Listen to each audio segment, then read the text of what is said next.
여러분 안녕하세요. 네, 다들 명절 잘 보내셨나요? 네. 오늘은 그대로 두소서라는 제목으로 함께 좀 말씀을 살필까 합니다. 먼저 여러분들과 같이 얘기를 한번 나눠볼까 하는데요. 요즘에 귀농이 나름 사회적인 이슈가 된 적이 있습니다. 그래서 저도 한 3년 전쯤에 귀농을 하면 어떨까 이렇게 생각을 한 적이 있습니다.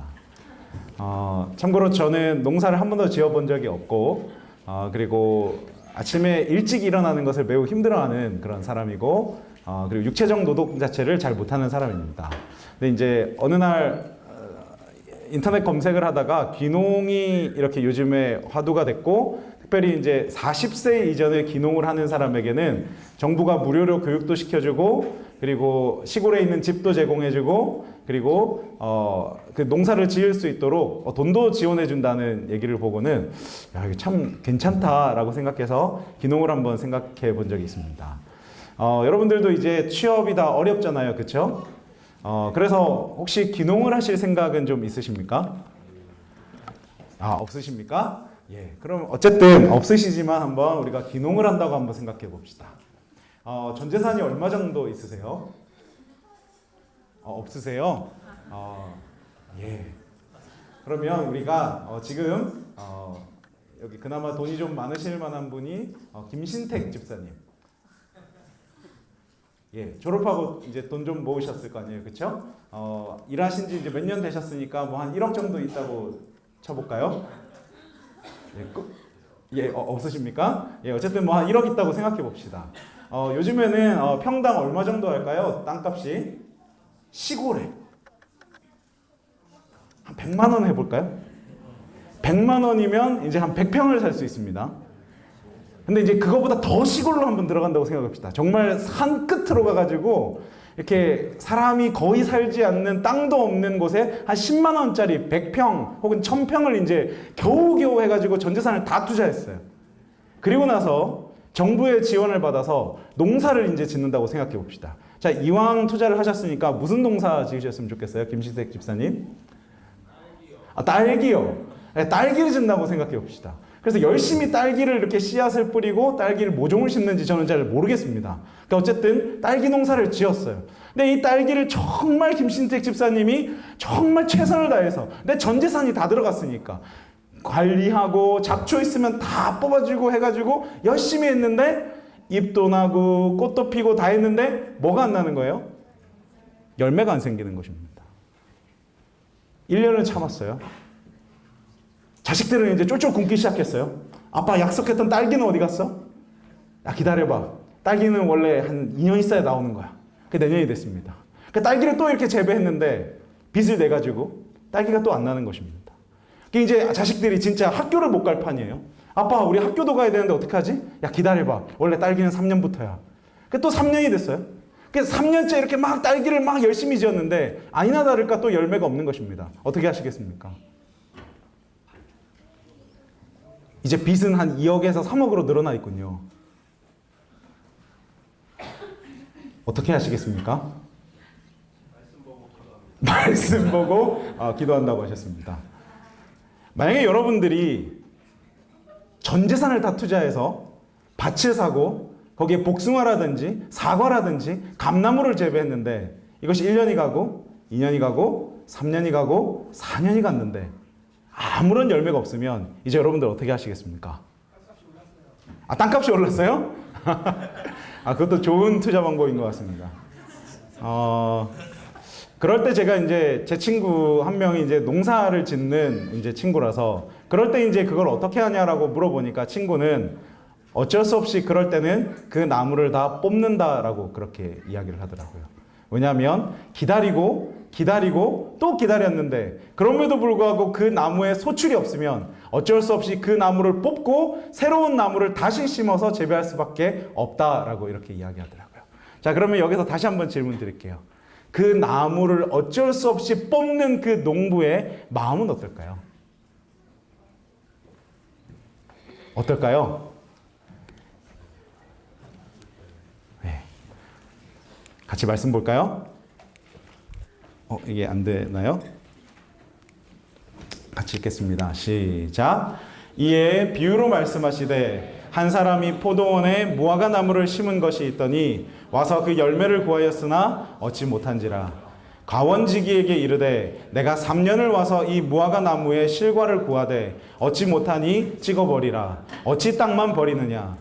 대답하여 가로되 주인이여 금년에도 그대로 두소서. 내가 두릅하고 거름을 줄이니 이후에 만일 실과가 열면 이원이와 그렇지 않으면 찍어버리소서 하였다 하시라. 아멘. 오늘 전할 말씀은 바로 이 말씀입니다. 저는 이제 이 말씀을 전하기 위해서 학기가 시작되기 전 방학 중에 이제 말씀을 다 이렇게 한 학기 걸 정해놓고 그리고 이제 매주마다 그 주에 전할 말씀들을 미리 묵상을 하곤 합니다. 사실 이번 주는 명절이어서 제가 이제 가벼운 마음으로 이번 주에 전할 말씀을 예언의 신을 펴서 이제 실물 교훈을 읽어 나가기 시작했는데 제가 조금 더 과장해서 얘기하면 그 자리에서 체할 뻔했습니다. 이 말씀을 보고 이 말씀을 어떻게 전하지? 라는 생각이 들었어요. 왜냐하면 누군가에게 이 말씀을 전하면 우리 하나님이 너무 가혹하신 거 아닌가? 라는 생각을 할 사람이 있을 것 같기도 하고 또 어떤 사람에게는 목사님이 그래서 이제 우리가 열매 맺고 뭔가 결실을 안 맺으면 이제 너희들 다 싫을 거야. 너희들 잘라버릴 거야. 라고 혹시나 오해하는 사람이 있을까 봐 너무 조심스러운 마음에 이 말씀을 어떻게 전하지라고 생각을 했습니다. 그러나 오늘 우리가 한 가지 기억해야 할 것은 이 나무를 뽑아야 하는 이 농부의 심정은 사실 우리가 생각하는 수 있는 것 이상으로 참담함과 그리고 너무나 슬픈 마음과 안타까운 마음으로 이 나무를 뽑는다는 것입니다. 이 농부가 이 나무 하나를 키우기 위해서 그 많은 걸음과 그 많은 애정과 그 많은 열정을 가지고 이 나무를 키웠는데 이 나무를 뽑아버려야 할 때는 이 농부는 그 누가 상상할 수 없을 정도로 정말 큰 슬픔을 가진다는 것입니다. 그리고 오늘 혹시나 목사님이 이거 나를 두고 하는 얘기가 아닌가라고 생각하신다면 절대로 그렇지 않습니다. 그리고 오늘 우리가 이 말씀을 통해서 우리를 너무나 사랑하시는 그 하나님의 마음 앞에서 오늘 우리가 어떻게 살아야 될지 다시 한번 좀 생각해 봤으면 좋겠습니다. 저는 이번에 여러분들은 명절 어디로 가셨는지 모르겠는데 저는 정읍으로 갔습니다. 정읍이 어딘지 아세요? 그 전라북도 정읍이라는 곳이 있습니다. 원래 저는 이제 부산 사람이라서 항상 명절 때 부산으로 내려갔어요. 근데 그 저희 아버지가 진짜 귀농을 하고 싶으신 거예요. 그래서 저희 아버지가 부산에 있는 집을 이렇게 전세로 주고 그 돈을 빼서 시골에다가 땅을 사시고 집을 사셨어요. 여기가 이제 저희 의성김 씨가 이렇게 모여 사는 그런 촌락이 있는 곳에 아버지가 여기다가 이제 집을 사신 것입니다. 마침 이제 저희 어머니가 좀 아프셨어가지고 요양도 필요해서 겸사겸사해서 이제 귀농을 하신다고 집을 사셨어요. 그리고 나서 한 1000평 정도의 대지를 이렇게 해서 거기다가 감나무로 이렇게 쫙 심고 아버지가 이제 굉장히 빅픽처가 이제 막 생기기 시작한 거예요. 그러면서 여기다가는 뭐 소를 키우고 여기다가는 양을 키우고 여기다가는 감나무를 하고 뭐 이렇게 하면서 아버지가 막 이렇게 꿈에 부풀어서 하시더니 한 몇 달이 지나서 아버지가 저에게 말씀하셨어요. 다시 부산으로 좀 가야겠다. 나는 농사를 한 번도 안 지어봐가지고 농사를 어떻게 짓는지 모르겠다. 아니나 다를까 그 해 가을에 아버지가 와서 감 좀 따고 호박 좀 따라 그래가지고 갔더니 어디 무슨 이 밭이 아니고 저는 정글에 온 줄 알았어요. 이게 뭐 이렇게 잡초가 이렇게 무성한데 아무것도 거의 안 자라 있고 저쪽에 이렇게 막 호박들이 나뒹굴어져 가지고 이렇게 커다란 그 노란 호박들이 있죠. 그것들이 막 이렇게 나뒹굴어져 있는 것입니다. 어쨌든 귀농을 하셨어요. 지금도 정읍과 부산을 왔다 갔다 하고 계십니다. 근데 이번 명절에 저희가 이제 또 정읍을 가게 됐습니다. 이제 정읍을 가게 되면 이제 저희 가족이 다 이제 농부가 되는 것입니다.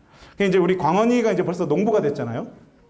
그래서 저건 뭔진 저는 잘 몰라요. 그게 뭔진 모르지만 광원이가 이제 시골 가면 저런 코스튬 같은 걸 하는 걸 굉장히 좋아합니다.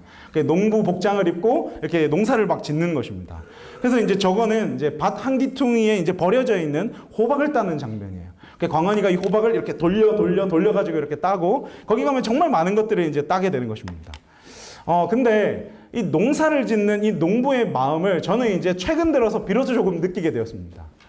저희 부모님이 비록 농사를 잘 못 짓는다고 해도 이거를 이제 굉장히 아끼면서 지으시는 거예요. 이번에도 감 따러 갔는데, 대추 따러 갔는데, 감은 이제 홍시와 그리고 뭐 사과감이라고 해서 이렇게 신품종이 있는데 그걸 막 하셨어요. 그리고 이제 대추를 막 이렇게 막 따기 시작하시는데 저는 소비자의 마음으로 어머니 아버지가 대추를 따라고 할 때 어떤 대추만 땄을까요?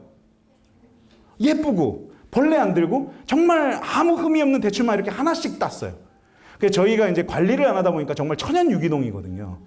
그러다 보니까 그 안에 이제 벌레들이 다 파먹은 거예요. 그래서 저는 한 나무에서 딸 열매가 몇 개가 없는 것입니다. 이해되시죠? 그래서 저는 처음에 한 나무에서 한 5개씩 땄어요. 하나, 둘, 셋, 넷, 다섯. 이거는 벌레 있고 흠 있고 해서 우리는 지나가야지. 그래서 지나갔는데 부모님이 이렇게 지나가면서 이렇게 뒤에 따라오시면서 야, 이거 왜 아무것도 안 땄냐고 이렇게 하는 거예요. 엄마 그거 못 먹는 거라고. 흠집 있고 이거 누가 먹느냐고. 이렇게 말을 하니까 야, 이거 내가 어떻게 농사 지었는데 이거 조금 벌레 먹고 조금 이렇게 상했다고 너 이렇게 다 버릴 수 있냐 하면서 뒤에 다니면서 다 따는 거예요. 그래서 못 먹는 거 아니면 썩은 거 아니면 이거 끓여가지고 대추차라도 해서 먹으면 된다라고 말씀하시는 거죠. 아, 그때 알았어요. 저는 지금까지 항상 소비자의 입장으로서 내가 뭔가를 이렇게 사서 먹기 때문에 항상 최고 좋은 것들이 내가 먹을 거라고 생각했지만 생산자의 마음에서, 농부의 마음에서는 아무것도 버릴 게 없는 것입니다. 그것들은 내가 정말 소중하게 관리했던 것이기 때문에 비록 흠결이 있고 조금 흠집이 있더라도 그것들은 내가 결국 따야 되는 것들이 결국 이 생산자의 마음이다라고 하는 걸 조금 느꼈어요. 오늘 이 본문의 말씀은 이스라엘 백성들을 놓고 하는 이야기입니다. 우리 한번 이사야 5장 7절을 한번 같이 읽겠습니다. 시작. 대저 만군의 여호와의 포도원은 이스라엘 족속이요 그의 기뻐하시는 나무는 유다 사람이라. 오늘 이 본문에 보면 예수님께서 비유로 포도원에 한 무화과 나무를 심었다고 했는데 이것들은 매우 기본적인 것입니다. 포도원은 이스라엘 국가를 말하는 거고요. 그리고 이 무화과 나무는 이스라엘 사람을 말하는 것입니다. 다시 말하면 하나님께서 이 넓은 세상 가운데서 이스라엘 국가를 만드시고 거기에 이스라엘 사람들을 여기다 심으셔서 하나님께서 이 나무를 엄청 사랑하시고 열매를 맺게 하시려고 엄청 애를 쓰고 있는 것이 이 이사야 5장 7절의 말씀인 것입니다. 그렇다면 여러분 여기서 한 번 더 물을게요. 왜 하나님께서는 이스라엘 백성들을 이 땅에 심으셨을까요? 왜 하나님께서는 이스라엘 백성들을 이 땅에 심으셨을까요? 왜 심었을까? 특별히 수많은 족속이 있고 수많은 국가가 있고 수많은 민족들이 있는데 왜 하나님께서 이스라엘 국가를 선택하시고 이스라엘 민족을 선택하셔서 그 나라를 세우셨을까요? 편애하시려고? 왜 그랬을까요? 이사야 61장 3장은 또 우리에게 이렇게 말합니다. 같이 읽을게요. 시작. 그들로 의의 나무 곧 여호와의 심으신 바 그 영광을 나타낼지라. 결국 이스라엘을 통해서 이스라엘에게 하나님의 사랑이 퍼부어질 때 그 이스라엘이 자라고 마침내 열매를 맺어서 하나님의 영광을 그 이스라엘이 바라도록 하나님께서는 꿈꾸시고 계획하셨던 것입니다. 그러므로 이스라엘이 하나님의 사랑을 더 많이 받는다면 그들이 반드시 해야 될 것은 그들이 아름다운 열매로서 하나님께 영광을 돌려야 하는 것이 그 이스라엘의 사명인 것입니다. 제가 그림을 좀 그려요. 제가 잘은 못 그리고 초등학교 때 특선상 몇 번 좀 받았는데 그 달란트로 오늘 한번 그림을 그려봤습니다. 하나님께서 온 세상을 바라보셨어요. 하나님께서 온 세상을 이렇게 바라보시는데 하나님을 아는 사람이 없는 거예요. 하나님의 사랑을 아는 사람이 없고 하나님의 영광을 아는 사람이 아무도 없는 것입니다. 그래서 하나님께서 이 땅을 복음화시켜야겠다고 생각하셨어요. 그리고 그 복음화시킬 수 있는 방법은 한 나무를 선택해서 그 나무를 자라게 해서 그 나무에서 마침내 열매가 맺히고 사람들이 그 나무에서 맺힌 그 열매를 먹음으로써 하나님의 사랑을 받은 민족이 이렇게 아름다운 열매를 맺으니 나도 하나님의 아름다운 나무가 되어야겠다라고 생각하게 하려고 하나님께서 이스라엘 나무를 선택하셨습니다. 그리고 그분이 극진히 그 나무를 사랑하고 가꾸고 또 아끼셨어요. 그리고 마침내 열매가 맺게 되기를 기대하셨어요.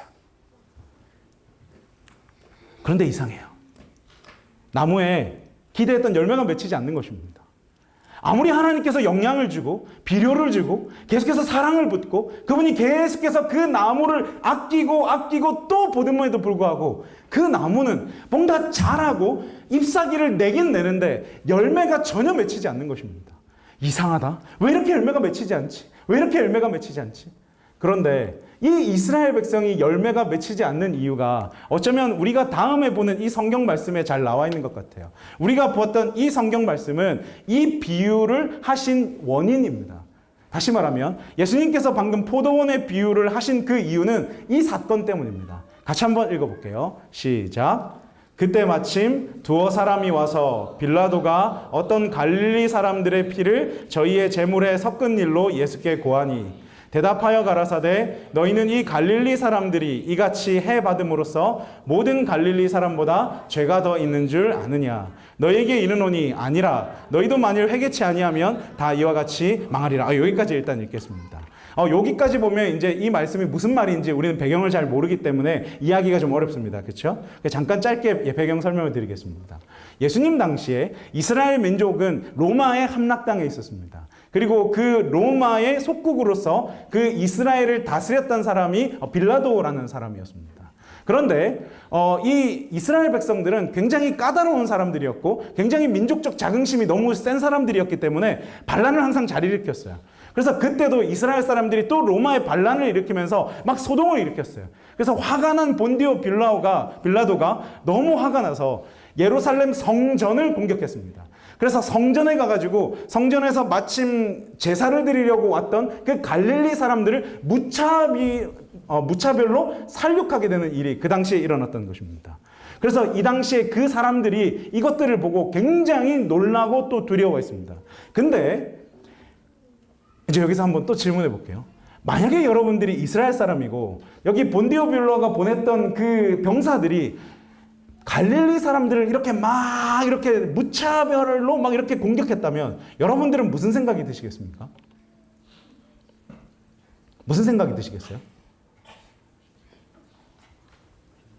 무슨 생각이 드시겠습니까?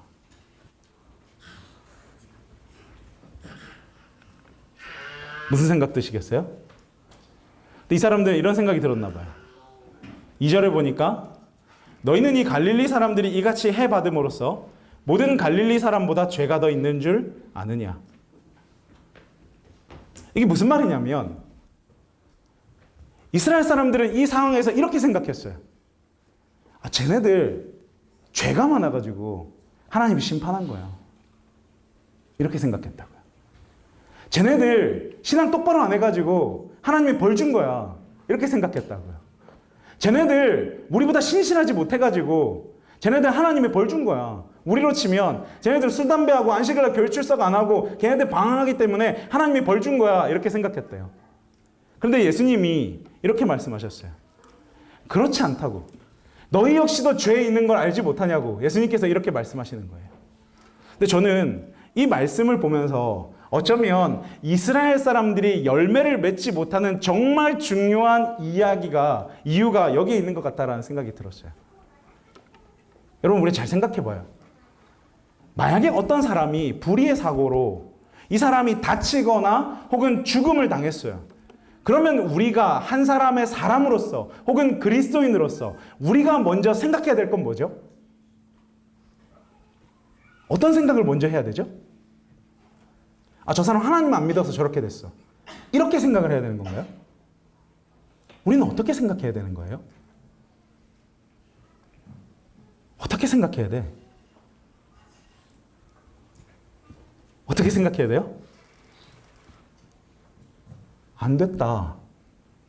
어떻게 하냐? 마음이 얼마나 아플까? 이렇게 생각해야 되는 거 아니에요? 아닌가요?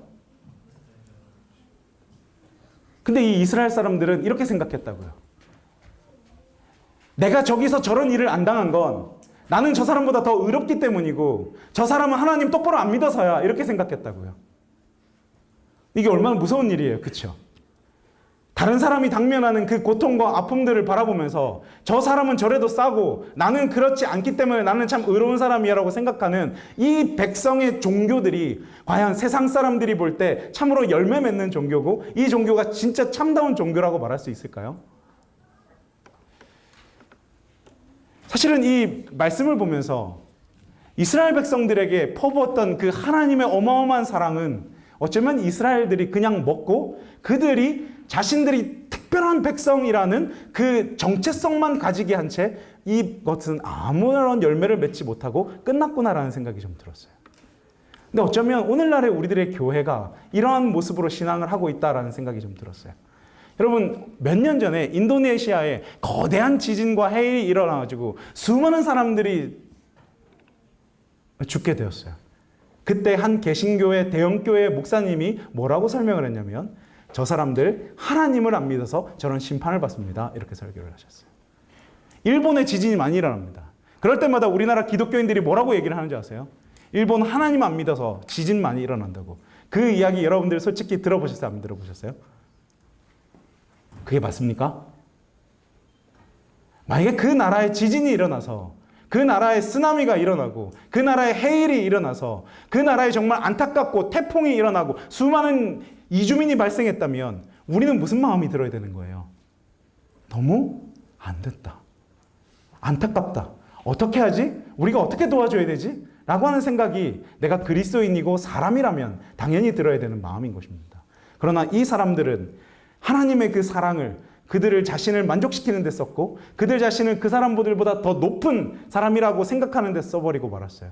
마치 우리들 지금 그리스도인들이 세상 사람들을 그렇게 바라보는 것처럼요. 나무가 열매 맺으려면 어떻게 되는지 아세요? 나무가 열매 맺으려면 어떻게 해야 될까요? 제가 또 그렸잖아요. 물과 에너지를 순환시켜야 됩니다. 그렇죠? 영양분이 들어오면 이 뿌리에 영양분과 물이 들어오면 어떻게 해야 돼요? 올려야 됩니다. 순환시켜야 돼요. 그렇지 않아요? 그래서 이 물이 들어오는 대로 쭉쭉 올려가지고 이 물이 어디까지 가야 됩니까? 가지 끝까지 가야 됩니다. 영양분이 어디까지 가야 돼요? 가지 끝까지 가야 됩니다. 그런데 만약에 이 뿌리가 나는 내 영양분과 물을 남들에게 주는 게 싫고 나는 그냥 내가 다 이 영양분과 물을 내가 먹고만 있을게 라고 생각하는 그 순간 이 나무는 자라지 않고 썩어 들어가기 시작하고 이 나무는 절대로 열매를 맺을 수 없게 되는 것입니다. 중요한 것은 제일 처음으로 영양분과 물을 받게 되는 이 뿌리가 이것들을 계속해서 위로 올리고 또 올려주어야 이 나무가 살아나고 이 나무가 열매를 맺는 것입니다. 그런데 우리들은 어쩌면 하나님의 사랑을 듬뿍듬뿍 받음에도 불구하고 이 사랑을 주고 또 주지 못하고 겨우겨우 몇몇이 겨우 전달해서 열매가 크지도 못하고 찌그러들고 어쩌면 이런 열매들을 맺는 우리가 그냥 원래 나무가 이런 것처럼 어쩌면 우리도 생각하고 있는지도 모르겠다라는 생각이 드는 것입니다.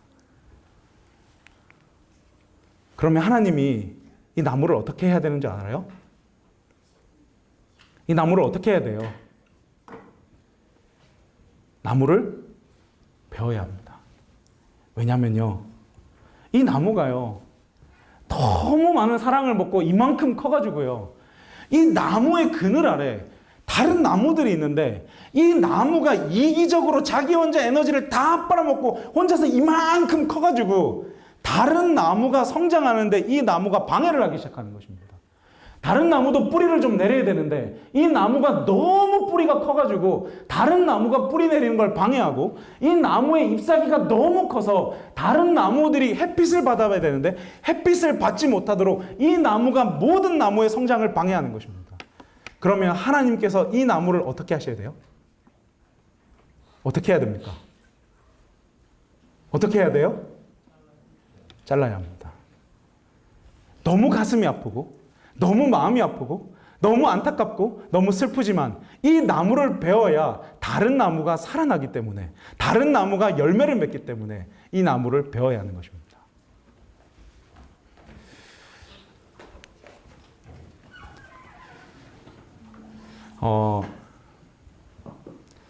이 추석 끝나자마자 이렇게 좀 무거운 말씀을 드려서 정말 굉장히 죄송하게 생각합니다. 사실은 이 말씀을 보면서 저는 개인적으로 굉장히 저와 우리 세이 여러분들에게 너무너무 중요한 말씀이 되겠구나라는 생각이 좀 들었어요. 오늘 하나님께서 오늘 우리들 자신과 우리 세이들을 바라보면서 우리들을 어떤 나무라고 생각하고 계실까요?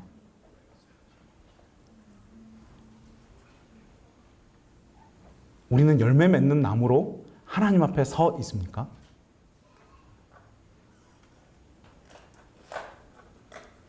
저는 제가 생각했어요. 저는 하나님 보실 때 나는 어떠한 나무일까? 나는 하나님이 보실 때 나는 어떠한 나무지?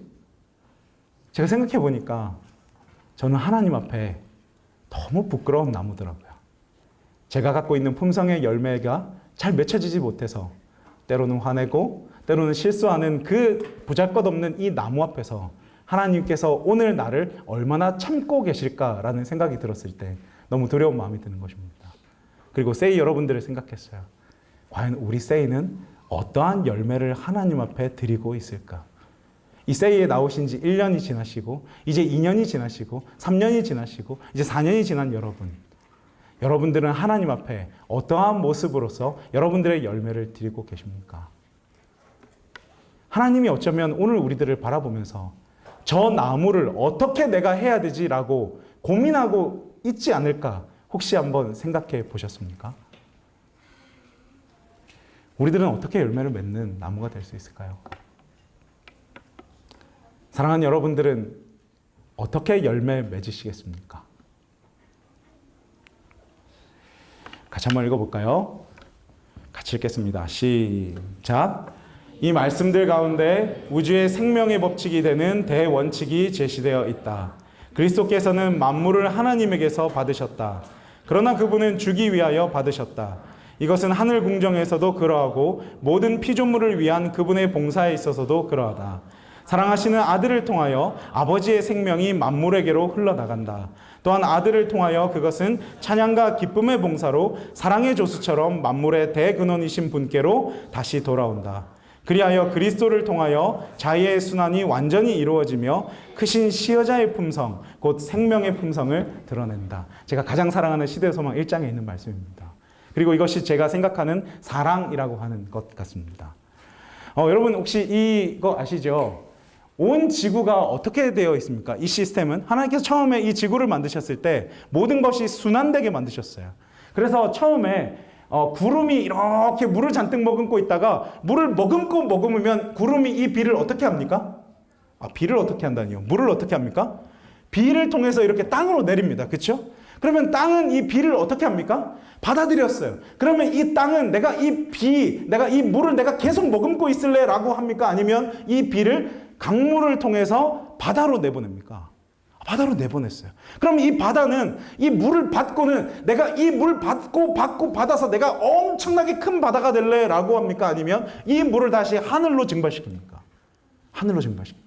그럼 다시 하늘은 물을 받아서 구름이 돼서 내가 이걸 끝까지 간직할래? 합니까? 아니면 다시 밑으로 내립니까? 다시 밑으로 내립니다. 이게 하나님이 처음에 지구를 만드셨을 때의 시스템입니다. 그리고 시대소망 1장은 이 법칙을 뭐라고 말하냐면 생명의 법칙, 사랑의 법칙이라고 그렇게 말을 하는 것입니다. 자, 그래서요, 우리가요, 사랑할 때 굉장히 우리가 뭐랄까요? 좀 추상적이라는 생각이 듭니다. 그러나 하나님이 생각하신 사랑은 굉장히 구체적입니다. 그래서 하나님에게서 사랑은 순환하는 것입니다. 내가 받고 그것을 내가 다 가지고 있는 것이 아니라 그것을 주는 것이 하나님의 사랑입니다. 그런데 오늘 우리가 사랑하자라고 말하면 뭔가 좀 다른 생각을 하는 것 같아요. 제가 이번 학기를 시작하면서 우리 정말 세이 사랑하자 이렇게 말했습니다. 그래서 우리 최윤석 전도사님이 우리 마을 리더와 코치들을 지금 다 이렇게 관할하면서 마을을 이끌어 나가고 있는데 마을에다가 최윤석 전도사님이 우리 사랑하자 이렇게 말했습니다. 그리고 나서 이제 우리가 학기가 시작하면서 마을 계획서를 가지고 같이 검토하고 기도하는데 최윤석 전도사님이 저에게 와서 이 말을 했습니다. 목사님, 큰일 났습니다. 사랑하자고 말했더니 애들이 어떻게 같이 우리가 함께 놀고 사랑할까를 생각하고 선교 계획을 다 뺐습니다. 이렇게 말을 하는 것입니다. 그래서 생각했어요. 와, 진짜 신기하다. 어떻게 사랑하자고 말하면 이게 우리끼리 놀자가 되지? 전 너무 신기했어요. 그래서 오늘 여러분들에게 좀 제대로 이야기를 설명을 드리려고 하는 것입니다. 여러분, 성경에서요, 예수님이 혹은 사도 바울이 혹은 성경에서 너희가 사랑해라, 우리가 서로 사랑하자라고 했을 때 이것이 인간적인 어떤 놀고 같이 뭔가 이렇게 하는 그런 사랑은 한 군데도 없습니다. 너희가 서로 사랑해라, 우리가 서로 사랑하자라고 말할 때 그것들은 전부 다 아가페입니다. 아가페의 사랑은 뭐죠? 주는 사랑입니다. 그 사람이 나를 사랑하든지 사랑하지 않든지 계속해서 주고 또 주는 사랑을 우리는 아가페 사랑이라고 말하는 것입니다. 그래서 우리가 성경적으로 우리가 사랑하자라고 말했을 때 우리끼리 뭔가 하자라고 하는 게 아니라 우리가 주고 또 주자라고 하는 것이 우리가 서로 사랑하자라는 것입니다.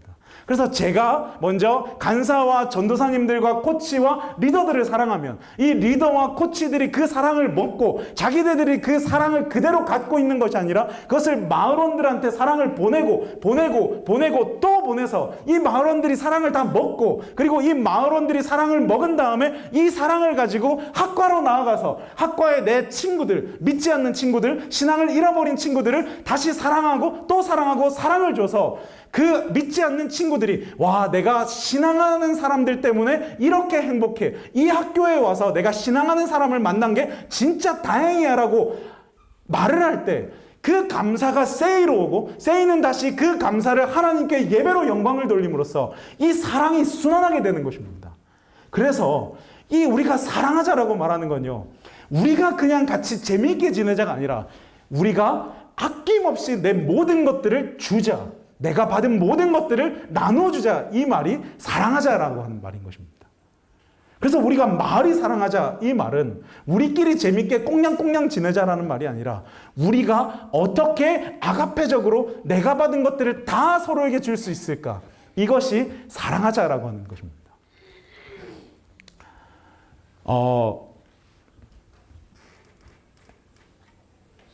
사랑에는 방향성이 있어요. 근데 미성숙한 사람의 방향성, 상처 입은 사람의 방향성들은 이 방향성이, 사랑의 방향성이 안으로 향합니다. 그래서 내가 사랑을 받으면 받을수록 미성숙한 사람들은 이 사랑을 가지고 자꾸만 안으로 파고듭니다. 그래서 우리가 서로 사랑하자라고 말했을 때 리더들이 만약에 미성숙한 리더라면 그냥 내 마을을 어떻게 사랑해야지라고 생각하게 됩니다. 그래서 이 리더는 마을을 가지고 나의 어떤 그런 사랑의 보금자리로 만들면서 여기서 더 이상 사랑을 확장할 생각을 하지 않습니다. 그냥 우리끼리 어떻게 잘 지내지를 생각하는 것이 미성숙한 사람, 그리고 상처 입은 사람의 사랑인 것입니다. 그런데 우리가 아가페적인 사랑을 하자, 성숙한 사랑을 하자, 예수님을 닮은 사랑을 하자, 우리가 성경적 사랑을 하자라고 말할 때 사랑은 안으로 향하는 사랑이 아니라 밖으로 향하는 사랑을 말하는 것입니다. 그래서 이 사랑을 내가 받았을 때 이 사랑을 가지고 내가 더 사랑을 주세요. 나만 사랑해 주세요. 나를 더 사랑해 주세요. 우리 마을만 사랑해 주세요. 우리 그룹만 사랑해 주세요. 코치만 사랑해 주세요. 리더만 사랑해 주세요. 세이만 사랑해 주세요가 아니라 이 사랑을 가지고 내가 사랑을 나눠줄 누군가의 대상을 찾기 시작하면서 그 대상을 향해서 내가 받은 사랑을 주고 또 주는 것이, 그것이 성경적인 아가페적인 사랑인 것입니다. 그러므로 이번 학기 우리가 정말 사랑해보자, 우리가 진짜 사랑해보자라고 하는 그 말은 뭐냐면 우리 마을들이 모여서 우리 꽁냥꽁냥 하자가 아니라 우리 어떻게 우리가 받은 사랑을 나눠줄 수 있을지 그 대상을 찾아보고 우리가 받았던 모든 것들을 나눠주고 또 나눠주자라고 하는 말이 되는 것입니다. 그래서 저는 우리 세이가 좀 사랑해봤으면 좋겠어요. 우리 세이가 좀 우리끼리 사랑하는 것이 아니라 다른 사람을 사랑해봤으면 좋겠어요. 우리가 믿지 않는 친구들을 사랑해봤으면 좋겠어요. 우리가 학과에 있는 사람들을 사랑해봤으면 좋겠어요. 우리만 사랑받기를 원하는 우리 세이가 되지 않았으면 좋겠다는 것입니다. 나무는요, 받은 사랑을 자꾸만 보내야 되는 것입니다. 보내고 또 보내야 돼요. 여러분, 열매는 어디서 맺히나요? 열매가 뿌리에서 맺히나요? 열매가 어디서 맺히죠? 가지에서 맺힙니다. 가지까지 우리가 영양분과 물을 보내고 또 보내야 이 열매가 맺히는 것입니다. 가지까지 보내야 돼요. 가지까지 보낸다는 말은 뭐냐면 저기 곳곳마다 우리의 사랑을 다 보내야 된다는 뜻입니다. 그래야 그 끝에 있는 지점에 열매가 맺히는 것입니다. 그래서 우리는요, 이너그룹이 되는 것이 우리의 관심사가 아니라 어떻게 우리의 밖에 있는 아웃그룹을 어떻게 우리가 사랑하느냐가 우리의 진짜 주된 관심사여야 하는 것입니다. 저는요, 최근 들어서 성경 공부를 하는 친구들을 조금 만들기 시작했어요. 만드는데요, 우리가 놓치고 있는, 가지 끝까지 우리가 놓치고 있는 정말 그 영혼들이 이 학교에 어마어마하게 많다는 걸 알게 됐어요. 심지어는 세이 안에도 여기 정말 많다는 걸 알게 됐어요. 제가 화요일 날 저녁에 신학과 1학년 제자훈련을 합니다. 그래서 이제 우리 이명훈 전사랑 몇몇 우리 신학생들이랑 같이 신학교 1학년 이제 제자훈련을 합니다. 그리고 나서 이제 그 동시간에 이제 저는 신학과 1층에서 하고, 그리고 동시간에 이제 신학관 4층에는 신학과 2학년들과 그리고 우리 공동체 리더들을 위한 소그룹과 리더십이라는 수업을 하게 됩니다. 이제 권재범 목사님이 그 수업을 하는데요. 제가 이제 설교를 하고, 그 다음에 이제 소그룹으로 이제 나눠져서 이제 제자훈련을 받고 있는 사이에 제가 이제 어떻게 소그룹과 리더십 진행을 하나 궁금해가지고 4층으로 살짝 올라갔어요. 그때 이제 권재범 목사님이 막 설교 말씀을 전하고 계시더라고요. 그때 제가 이제 어딘가 앉아야 되는데, 여기 이제 제가 이름도 잘 기억이 안 나는데 세이에 출석하고 있는 것 같은 애가 여기 앉아 있는 거예요. 그래서 제가 저도 이제 좀 뻘쭘해가지고 거기 이제 옆에 딱 앉았어요. 근데 여러분, 제가 옆에 앉으면 여러분들 저한테 말을 잘 겁니까 안 겁니까? 잘 안 걸잖아요, 그렇죠? 저 살짝 불편하잖아요. 근데 이 친구가 저를 전혀 안 불편한 채 저에게 막 쫑알쫑알 계속 얘기를 하는 것입니다. 그래서 저는 설교 시간에 계속 저한테 쫑알쫑알쫑알거리면서 막 얘기를 하길래 권재범 목사님한테 미안하다 이렇게 생각을 하면서도, 그래서 얘가 저한테 이렇게 반갑게 쫑알쫑알 거리는 사람을 제가 너무 오래간만에 만나가지고 제가 너무 기뻤어요. 그래서 이런저런 얘기를 이제 권재범 목사님 눈치 보면서 이런저런 얘기를 하고 있는데, 이 친구가 저는 세이교회 화요일 금요일 나가는데 가끔씩 저 교인은 아니에요 이렇게 말하는 거예요. 그러냐고. 어떻게 교회 나오냐고. 저 사실은 원래 신앙 안 했는데 저기 서울 36에서 저 학교 다니면서 신앙에 좀 관심이 있게 되고, 그 다음에 침례 공부하게 되면 수업도 이렇게 조금 안 가고 이렇게 하게 돼서 저 이제 해서 성경 공부해서 침례 받았어요. 그리고 저 이 학교에 와서 안교장도 했어요.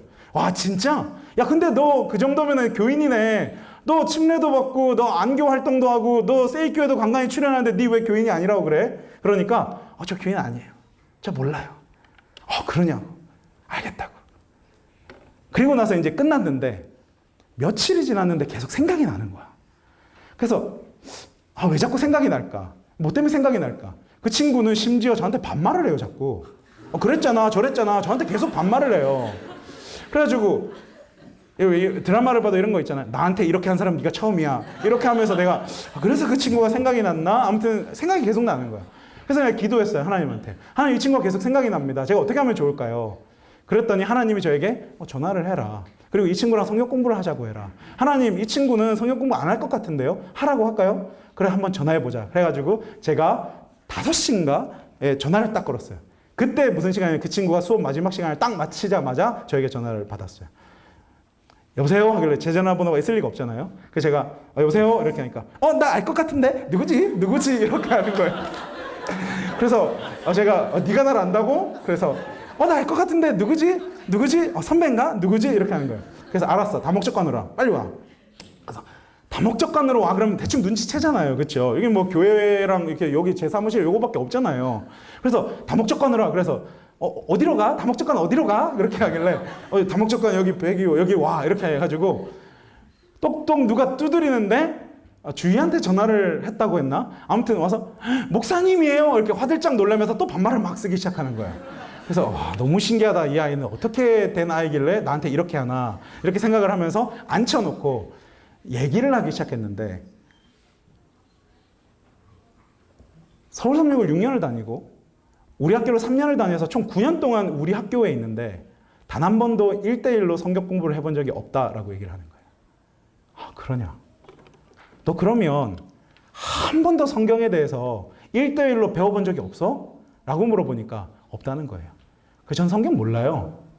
그래서 제가 성경을 좀 가리키다가 너무 아무것도 모르길래 제가 이 아이를 일주일에 한 번, 그래서 제가 화요일 날 11시밖에 난 시간이 없어. 너 그때 시간 돼? 안 돼? 그러니까 대박. 저 그때만 시간 되는데요? 이렇게 해가지고 성경 공부를 하게 됐어. 근데 이 친구랑 공부를 하고 하는데 안 되겠는 거야. 아무리 해도. 그래서 내가 더 이상 시간을 낼 수 없어서 너 빨리 윤청아 간사 빨리 오라 그래. 그래서 제가 오라고 불렀어요. 얘 성경 공부 좀 더 시키라고. 해가지고 윤청아 간사가 얘를 데리고 이렇게 해서 말씀 묵상법을 이렇게 가르쳤는데, 이 친구가 윤청아 간사가 이제 이 친구한테 뭐라고 말했냐면, 말씀 묵상을 넌 지금 할 단계도 아니야. 나랑 같이 처음부터 배우자. 이렇게 해서 아마 이 친구가 성경을 처음부터 배울 것 같아요. 그래서 제가 이 친구가 제 방에 왔어요. 저 청아 간사님이랑 공부 또 하기로 했어요. 아, 그러냐. 나랑도 하고 그러면 여기도 하고 일주일에 2번 어때? 예, 알겠어요. 생각했어요. 우리는 지금 어마어마하게 많은 영혼들을 우리의 이 울타리 안에서 다 놓치고 있다. 여기 심지어는 삼육학교를 이렇게 6년 혹은 초등학교 때부터 대학교 4년까지 나오면서 단 한 번도 성경을 배워본 적이 없는 대학생들이 진짜 많을걸요. 물론 세이에서 제자훈련을 합니다. 우리가 양육반도 하고 제자반도 하고 목자반도 하지만 단체로 성경 공부를 해요. 그렇지 않아요? 그냥 단체로 와가지고 하는 공부 이렇게 듣고 그냥 거기서 있다가 졸업하는 친구들 진짜 많을걸요. 사실은 성경에 뭐 다윗이 어디 있는지, 요셉이 누군지, 예수님의 제자가 누군지, 예수님이 갈릴리가 어딘지, 사마리아가 어딘지 사실은 모른 채 그냥 예배 시간에 와가지고 이게 지금 딴 얘기하는 것처럼 해가지고 이렇게 그렇게 졸업하는 친구들 여기 엄청나게 많을걸요. 그렇지 않아요? 우리는요, 저기 있는 비신자 애들만 다 놓치고 있는 게 아니라 지금 여기에 앉아있는 애들도 다 놓치고 있을걸요. 우리가 이기적이어서 나는 성경 못 가르쳐. 난 성경 가르칠 시간이 없어. 아니, 여러분들이 알고 있는 이 조그만한 지식이 필요한 애들이 여기 진짜 많단 말이에요. 그 아이들 지금 다 놓치고 있는데 우리가 사랑이 부족해서, 관심이 부족해서, 그래, 나는 이만큼 알기 때문에 나는 성경 말씀 이해할 수 있고, 그래, 나는 이만큼 알기 때문에 난 예배 시간에 이만큼 이해할 수 있고, 난 이만큼 알기 때문에 난 예배 시간에 정각 출석하지. 근데 넌 이것도 모르고 저것도 몰라가지고 넌 결국 술 먹고 담배 피고 돼지고기 먹고 뭐 하네? 라고 우리 스스로 그들을 정죄하면서 우리는 너네보다 나은 사람이야 라고 생각하면서 우리들은 그들에게 아무런 사랑도 베풀어주지 않은 채 그들은 그냥 졸업을 하는 그 순간 이른 양이 돼버리는 이 비극이 오늘 이 세이 안에도 진짜 없을까요? 만약에 우리 세이가 그런 사람들이라면, 그래서 우리 안에서 아무런 열매를 맺지 못하고 있다면 지금 우리 세이는 병들어 있는 것입니다. 여러분이라는 뿌리가 하나님의 사랑을 먼저 먹은 이 뿌리들이 이 뿌리에서 가지고 있는 이 에너지와 물과 영양분을 자꾸만 가지로 넣어줘서 이 마침내 열매가 맺어져야 되는데 여러분들이 그것을 가지고만 있기 때문에 열매가 맺히지를 못한 채 이 나무가 자꾸만 병들어가고 있는 것입니다. 여기 이 학교에서 집단은 제일 크죠. 아니, 우리 재림교에서 청년들이 이렇게 많은 곳이 어디 있습니까? 그런데 진짜 무서운 것은요, 우리가 사랑을 나눠주기를 포기하는 그 순간, 아니 사랑을 주겠다고 결심하지 않는 그 순간 우리는 하나님이 어쩔 수 없이 베어야만 하는 나무가 되는 것입니다. 무슨 말인지 이해하세요? 우리가 사랑을 주지 않으면 이 세이는 제일 빨리 없어져야 되는 단체가 되는 것입니다. 저는 생각했어요. 그리고 너무 무서웠습니다. 만약에 총장님이 계시지만 더 이상 세이에게서 열매가 맺히지 않아서, 세이가 사랑을 주지 않아서 이제 세이에게 더 이상 줄 영양분이 없다라고 생각을 하시면 어떡하지? 라는 두려움이 명절 기간 동안 저를 압도해 버렸어요. 그리고 너무 두려웠어요. 그리고 우리 세이가 정말 열매 맺는 그러한 집단이 되었으면, 열매 맺는 교회가 되었으면 하는 그 간절한 바람이 제 안에 생기기 시작했어요. 사랑하는 여러분, 저는 우리 세이가 그런 교회가 되었으면 좋겠어요. 같이 읽겠습니다. 같이 읽을게요. 시작. 이에 비유로 말씀하시되 한 사람이 포도원에 무화과 나무를 심은 것이 있더니 와서 그 열매를 구하였으나 얻지 못한지라. 과원지기에게 이르되 내가 3년을 와서 이 무화과 나무의 실과를 구하되 얻지 못하니 찍어버리라. 어찌 땅만 버리느냐. 대답하여 가로되 주인이여 금년에도 그대로 두소서. 내가 두릅하고 거름을 주리니 이후에 만일 실과가 열면이원이와 그렇지 않으면 찍어버리소서 하였다 하시니라. 그러나 사랑하는 여러분, 오늘 이 말씀은요, 결론이 찍어버리라고 끝나는 것이 아니라 금년에도 그대로 두소서라고 하는 말씀으로 끝이 납니다. 이것이 하나님의 사랑의 또 다른 기회를 우리에게 주시는 것입니다. 저는 최근에 좀 며칠 동안 조금 육체적으로 좀 힘들었어요. 그 명절 전날에 제가 이제 어떤 곳에서 이제 좀 목회자 친구들과 이제 같이 좀 이렇게 어울렸는데 하루를 하필이면 이제 그 목회자의 아들이 수족구라고 하는 이제 열나고 이제 막 이렇게 다 온몸이 이렇게 빨갛빨개지는 전염성 병에 걸려 있던 거예요. 그래서 이제 명절이 끝나고 이제 돌아왔는데 제 아들이 그때부터 수요일부터 열이 한 40도가 계속해서 넘고 이제 온몸에 이제 막 너무 시뻘건 반점이 막 나가지고 애가 잠을 못 자는 거예요. 그래서 집사람도 계속해서 잠을 못 자고 저도 며칠 동안 계속 잠을 못 자는 거예요.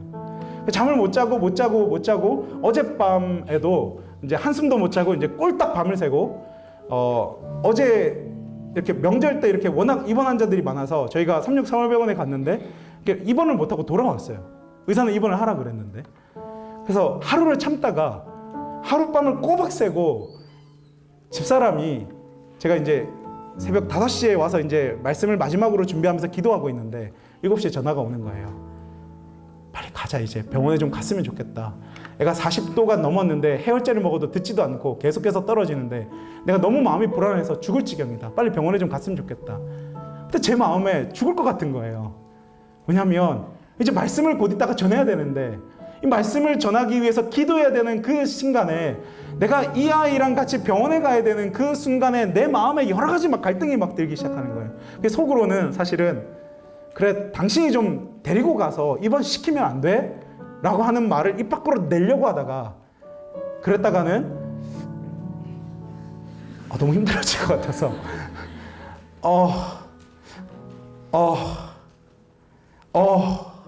이렇게 하고 있는데 집사람이 빨리 좀 와줬으면 좋겠어. 나 너무 힘들어. 한숨도 못 잤어. 속으로 생각했어요. 나도 한숨도 못 자고 이제 겨우 2시간 정도 이제 기도하고 있는데 나보고 어쩌란 말이야. 이렇게 말을 하려고 했지만 집사람이 빨리 가줬으면 좋겠어 라고 해서 어쩔 수 없이 차를 끌고 서울의료원으로 갔어요. 집사람이 제 눈치를 보면서 그럼 나 여기서 내려주기만 하고 그냥 당신 가 이렇게 말하는 거예요.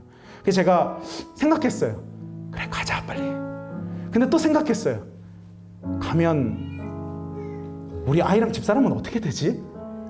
그래서 제가 꾹 참고 그래, 여기서 예언의 신 보고 성경 보면 되니까 이렇게 생각하면서 거기 그대로 갔어요.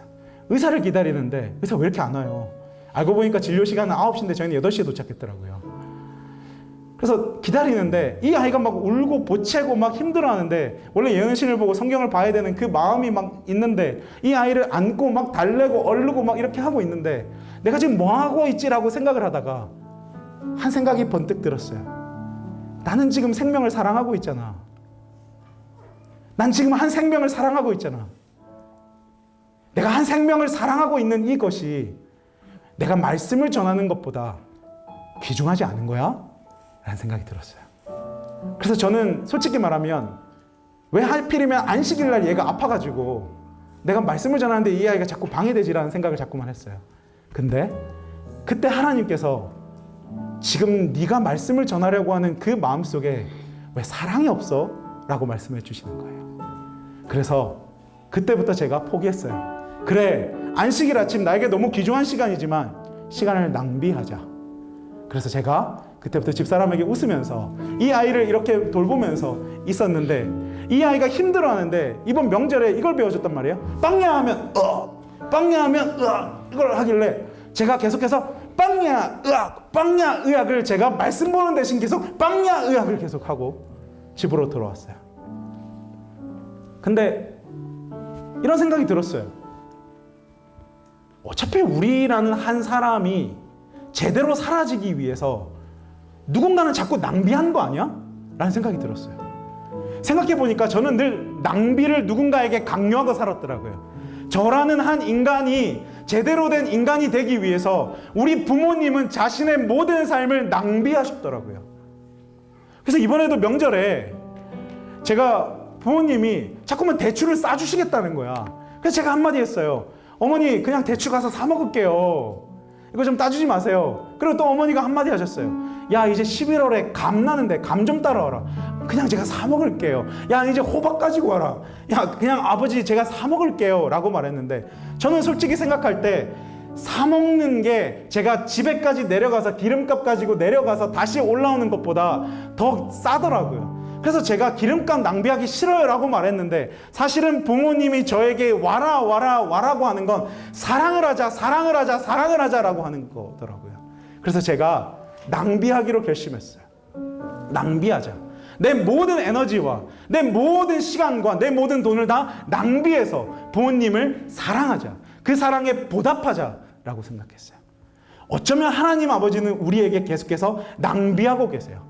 이걸 빨리 잘라야 돼요. 나무를 잘라서 이 나무를 빨리 버리고 다른 나무를 키워서 이 다른 나무에서 열매가 맺게 해서 사람들이 하나님께 영광을 돌릴 수 있도록 빨리 이 나무를 잘라야 되는 것입니다. 그런데 하나님은 밭을 낭비하고 있어요. 1년 동안 밭을 낭비하고 또 낭비하면서 우리라는 이 나무가 하나님 앞에서 제대로 된 나무가 되기를 기다리고 또 기다리면서 그분은 시간을 낭비하고 애정을 낭비하고 모든 것들을 낭비하면서 우리를 기다려주고 계시는 것입니다. 저는 우리가 더 이상 하나님을 기다리게 하는 사람이 되지 않았으면 좋겠어요. 그분은 지금까지 우리를 위해서 그분의 은혜를 너무 많이 낭비하셨거든요. 그분은 여전히 지금 이 순간에도 금년에도 그대로 두소서라고 하는 그분이거든요. 사랑하는 여러분, 간절히 바랍니다. 우리 금년에는 열매 맺는 나무가 될 수 있도록 그분께 우리 자신을 조금 더 드리면 어떨까요?